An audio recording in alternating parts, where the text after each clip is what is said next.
सबको दिलों में, सबकी आंखों में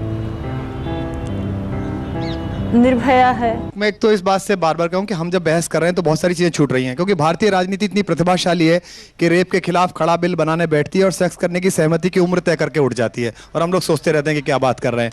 मेरा कहना यह है कि चूंकि शबाना जी यहाँ बैठी हैं, हमारा जो पोइट्री का, हमारी फिल्मों का, हमारे साहित्य का जो पोर्ट्रे है उस पर भी कहीं चेक बैलेंस होना चाहिए। हम जब जावेद साहब की नज्म सुनते हैं तो हम ये सोचते हैं कि जैसे मंदिर में जलता दिया, लड़की के लिए ये परफॉर्मेंस है। और जब एक 24 साल का नायक जो क्रिकेट का हो, जहां राजीव जी इस फैटर्निटी से आते हैं, या किसी और काम का हो, तो वो विज्ञापन करता है कि 40 सेकंड में लड़की कैसे पटाई जाती है। तो आपने जो वस्तु बना दिया है, आपने जो एक अचीवमेंट बना दिया है, और आपने ऐसे लोगों को महामंडित कर दिया है। देखिए, मैं नाम नहीं लेना चाहता क्योंकि फिल्म के लोग बैठे हैं। एक बड़ी अभिनेत्री जो थी, उन्होंने एक चाय का विज्ञापन किया और उसके बाद उनकी दूसरी शादी हो गई या जो कुछ भी हुआ, चाय कंपनी ने कहा कि साहब भारतीय गृहस्थ के आदर्श से थोड़ा सा आप अलग हट गए, इसलिए हम आपको ये वापस ले रहे हैं। लेकिन आज जब हम बहुत सारी चीजों को महिमा मंडित करते हैं, पटाना, ये करना, वो करना, हम लगातार चैनल पर और एफएम पर बजाते रहते हैं कि बजा दिया, ये कर दिया, तो ये सब आपको कहीं ना कहीं सेंसर लगाना पड़ेगा और महिला को वस्तु होने से बाहर निकालना पड़ेगा। जब तक हम गुनाह सहते रहेंगे तब तक हमारे साथ गुनाह होता रहेगा। अंजना, ये देश दरअसल यथा राजा तथा प्रजा से चलता है। जैसे अर्जुन ने उत्तरा को डांस सिखाया और एक साल बाद जब पता चला कि ये तो अर्जुन ने अवहेलना नहीं है, तो राजा ने कहा आप इससे शादी कर लीजिए। तो उसने कहा नहीं, ये मेरी शिष्या रही है और शिष्या बेटी के समान होती है, मैं शादी नहीं कर सकता। पर राजा ने कहा मैंने तो वाणी से दान दे दिया, मैं वापस कैसे लूं? तो उसने कहा मेरे बेटे से शादी करा दीजिए, पुत्र वधू भी पुत्र जैसी होती है। तो इस फोरम पे जितनी भी राजनीतिक पार्टियों से जुड़ी हुई हमारी दोस्त बैठी हैं, उनसे मेरा यह कहना है कि जब ऐसे मुद्दे आए, किसी भी पुरुष की टिप्पणियां आए, किसी तरह की बात हो जाए, तो वो पॉलिटिकल वुमेन की जगह वुमेन पॉलिटिकल हो जाए।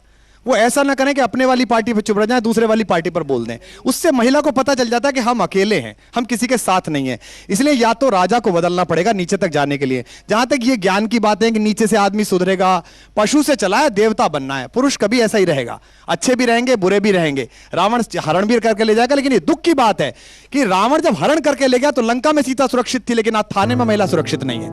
हम चाहते हैं कि उसकी कुर्बानी विफल ना जाए। देश की लड़कियां, औरतें, सारा ये समाज में महसूस करने लग जाए कि नहीं, आज हम सुरक्षित हैं, तो हमारी बेटी के लिए इससे बड़ी और अच्छी श्रद्धांजलि कुछ नहीं हो सकती। विदा लाड़ो, तुम्हें कभी देखा नहीं गुड़िया, तुमसे कभी मिला नहीं लाड़ो, मेरी अपनी दुनिया की अनोखी उलझनों में और तुम्हारी खुद की थपकियों में गड़ रही तुम्हारी अपनी दुनिया की छोटी छोटी सी घड़त बढ़त में कभी वक्त लाया ही नहीं हमें आमने सामने। फिर ये क्या है कि नामर्द हथेलियों में पिसी तुम्हारी घुटी घुटी चीखें मेरी थकी नींदों में हाहाकार मचाकर मुझे सोने नहीं देती। फिर ये क्या है कि तुम्हारा मैं जीना चाहती हूँ माँ का अनसुना विहाग मेरे अंदर के पिता को धिक्कारता रहता है।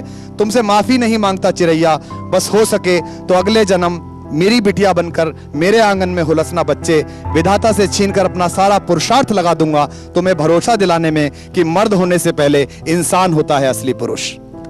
जरा सा बोलने लायक होती थी तो यही बोलती थी, मम्मी उनको सजा जरूर दिलाना, मम्मी मैं आप लोगों के लिए जीना चाहती हूँ। बार बार कहती थी कि पापा, चाहे मम्मी को भी कि मम्मी आपको चिंता करने की ज़रूरत नहीं है, अब हम आपकी बेटी डॉक्टर बन गई है, अब आप चिंता मत करिए।